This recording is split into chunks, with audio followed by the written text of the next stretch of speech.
यकीनन। ये लीजिए हाथी की एक इखलाकी कहानी उर्दू में। ताकतूर, हाथी और छोटा मेना। एक घने जंगल में भूरा नाम का एक बहुत बड़ा और ताकतूर हाथी रहता था।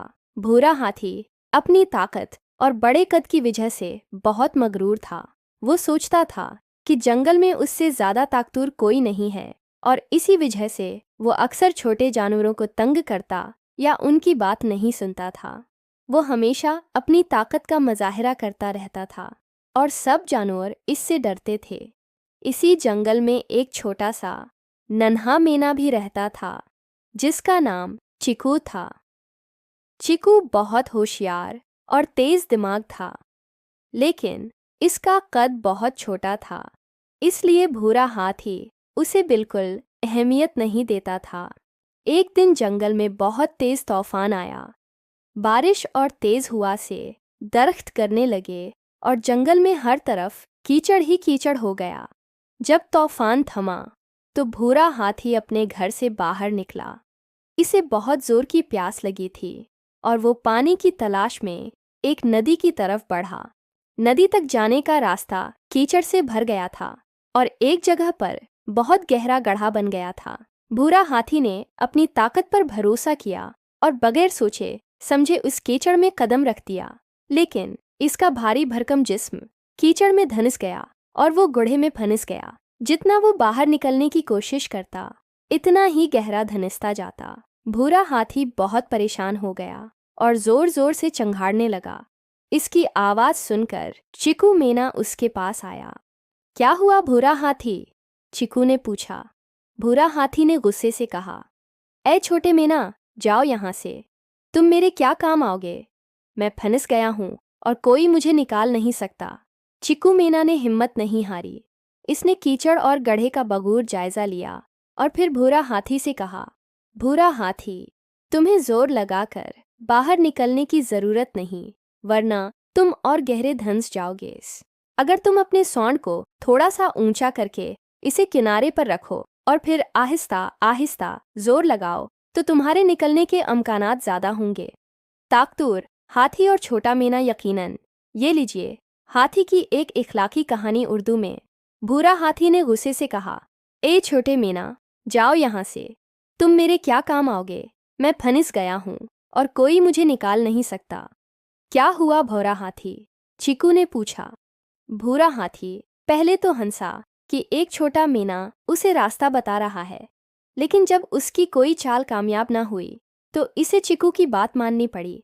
इसने चिकू के मशूरे पर अमल किया और अपनी सौंड को किनारे पर जमा कर आहिस्ता आहिस्ता जोर लगाया।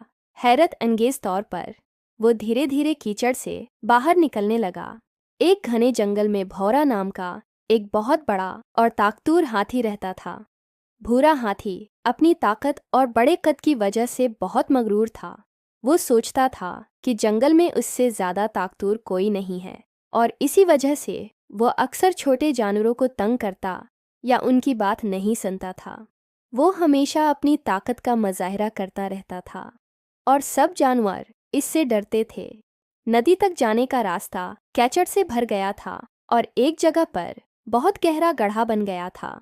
भूरा हाथी ने अपनी ताकत पर भरोसा किया और बगैर सोचे समझे उस कीचड़ में कदम रख दिया, लेकिन उसका भारी भरकम जिस्म कीचड़ में धंस गया और वो गड्ढे में फंस गया। जितना वो बाहर निकलने की कोशिश करता, इतना ही गहरा धंसता जाता।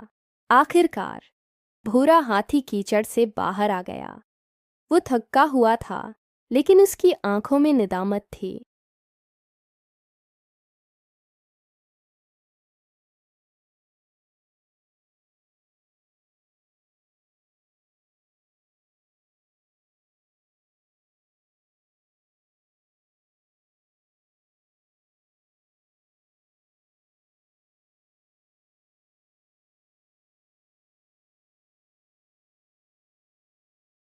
जब तूफान थमा तो भूरा हाथी अपने घर से बाहर निकला।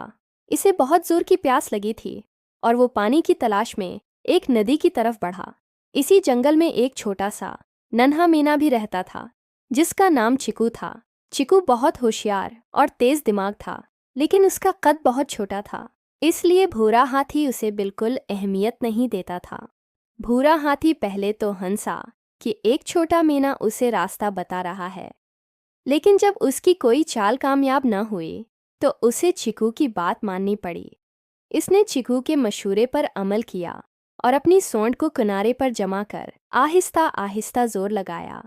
हैरत अंगेज तौर पर वो धीरे धीरे कीचड़ से बाहर निकलने लगा।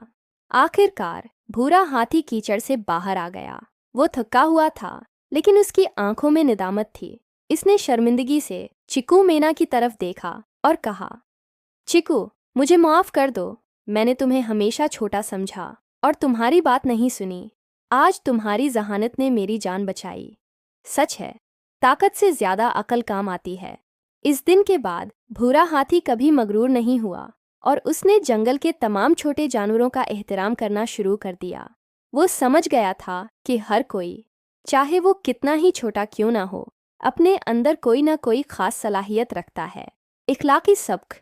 इस कहानी का इखलाकी सबक ये है कि ताकत और कद के साथ साथ अक्ल, जहानत और दूसरों की बातों को सुनना भी बहुत ज़रूरी है। गुरूर और तकबर हमें नुकसान पहुंचा सकता है, जबकि आजिज़ी और दूसरों का एहतराम करने से हम बड़ी से बड़ी मुश्किल पर काबू पा सकते हैं। और हर शख्स में कुछ न कुछ खास होता है जिसे हमें पहचानना चाहिए।